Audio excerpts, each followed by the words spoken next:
ನಮಸ್ಕಾರ ಸ್ನೇಹಿತರೆ.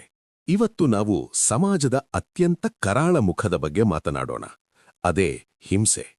ನಾವಂದುಕೊಂಡಿದ್ದೇವೆ ಹಿಂಸೆ ಎಂದರೆ ಕೇವಲ ಯುದ್ಧ ಅಥವಾ ಕೊಲೆ ಎಂದು.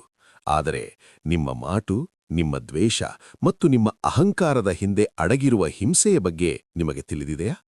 ಗೌತಮ ಬುದ್ಧನು ಹಿಂಸೆಯನ್ನು ಕೇವಲ ಪಾಪ ಎಂದು ಕರೆಯಲಿಲ್ಲ, ಅದನ್ನು ಆತ್ಮದ ಆತ್ಮಹತ್ಯೆ ಎಂದು ಕರೆದನು.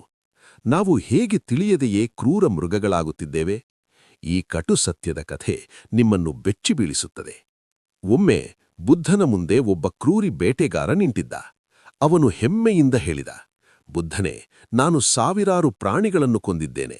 ನನ್ನ ಬಾಣಕ್ಕೆ ತಪ್ಪಿಸಿಕೊಂಡವರೇ ಇಲ್ಲ. ಇದೇ ನನ್ನ ಶಕ್ತಿ. ಬುದ್ಧ ಅವನನ್ನು ನೋಡಿ ಮರುಕದಿಂದ ಹೇಳಿದರು, ಸೋದರನೇ, ಪ್ರಾಣ ತೆಗೆಯುವುದು ಶಕ್ತಿಯಲ್ಲ, ಅದು ನಿನ್ನ ಹೇಡಿತನ.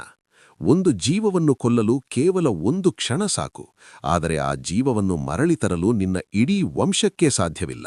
ನೀನು ಪ್ರಾಣಿಗಳನ್ನು ಕೊಲ್ಲುತ್ತಿಲ್ಲ, ಬದಲಾಗಿ ನಿನ್ನ ಒಳಗಿರುವ ಮನುಷ್ಯತ್ವವನ್ನು ಒಂದೊಂದಾಗಿ ಕತ್ತರಿಸಿ ಹಾಕುತ್ತಿದ್ದೀಯ. ಯಾವ ಮನುಷ್ಯ ಬೇರೆಯವರ ನೋವನ್ನು ನೋಡಿ ಆನಂದಿಸುತ್ತಾನೋ ಅವನನ್ನು ಮನುಷ್ಯ ಎನ್ನಲು ಸಾಧ್ಯವಿಲ್ಲ. ಅವನ ದೇಹ ಮಾತ್ರ ಮನುಷ್ಯನದು, ಒಳಗಿರುವುದು ಹಸಿದ ಮೃಗವಷ್ಟೇ. ನೆನಪಿಡಿ, ರಕ್ತದಿಂದ ತೊಳೆದ ಕೈಗಳನ್ನು ಗಂಗಾ ನದಿಯಲ್ಲಿ ತೊಳೆದರೂ ಆ ಪಾಪದ ಕಲೆ ಅಳಿಯುವುದಿಲ್ಲ. ಸ್ನೇಹಿತರೆ, ಇವತ್ತು ಹಿಂಸೆ ನಮ್ಮ ಮನೆ ಬಾಗಿಲಿಗೆ ಬಂದಿದೆ. ಸೋಷಿಯಲ್ ಮೀಡಿಯಾದಲ್ಲಿ ಒಬ್ಬರನ್ನು ಅವಹೇಳನ ಮಾಡುವುದು, ಧರ್ಮದ ಹೆಸರಿನಲ್ಲಿ ದ್ವೇಷ ಹರಡುವುದು, ಇವೆಲ್ಲವೂ ಹಿಂಸೆಯ ರೂಪಗಳೇ.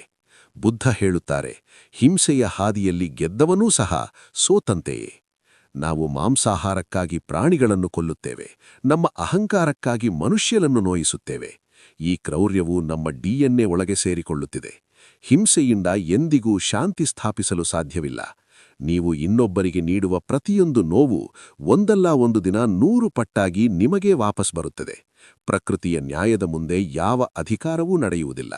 ನಿಮ್ಮ ಶಕ್ತಿ ಅಡಗಿರುವುದು ಇನ್ನೊಬ್ಬರ ರಕ್ತ ಹರಿಸುವುದರಲ್ಲ, ಹರಿಯುವ ರಕ್ತವನ್ನು ತಡೆಯುವುದರಲ್ಲಿ. ಈ ಕಟು ಸತ್ಯವನ್ನು ಅರಗಿಸಿಕೊಳ್ಳಿ. ಕ್ರೌರ್ಯದಿಂದ ಪಡೆದ ಗೆಲುವು ಸ್ಮಶಾನದ ಗೆಲುವಿಗೆ ಸಮಾನ. ನಿಮ್ಮ ಕೈಯಲ್ಲಿ ಆಯುಧವಿರಲಿ ಅಥವಾ ಕೇವಲ ಮಾತುಗಳಿರಲಿ, ಅವು ಇನ್ನೊಬ್ಬರ ಹೃದಯವನ್ನು ಸೀಳದಂತೆ ಎಚ್ಚರವಹಿಸಿ. ಬುದ್ಧನ ಈ ಎಚ್ಚರಿಕೆ ನಿಮ್ಮಲ್ಲಿ ಬದಲಾವಣೆ ತರುತ್ತದೆಯೇ? ಅಥವಾ ನೀವು ಇನ್ನೂ ಹಿಂಸೆಯನ್ನೇ ಶಕ್ತಿ ಎಂದು ನಂಬಿದ್ದೀರಾ? ನಿಮ್ಮ ಅಭಿಪ್ರಾಯವನ್ನು ಧೈರ್ಯವಾಗಿ ಕಾಮೆಂಟ್ ಮಾಡಿ.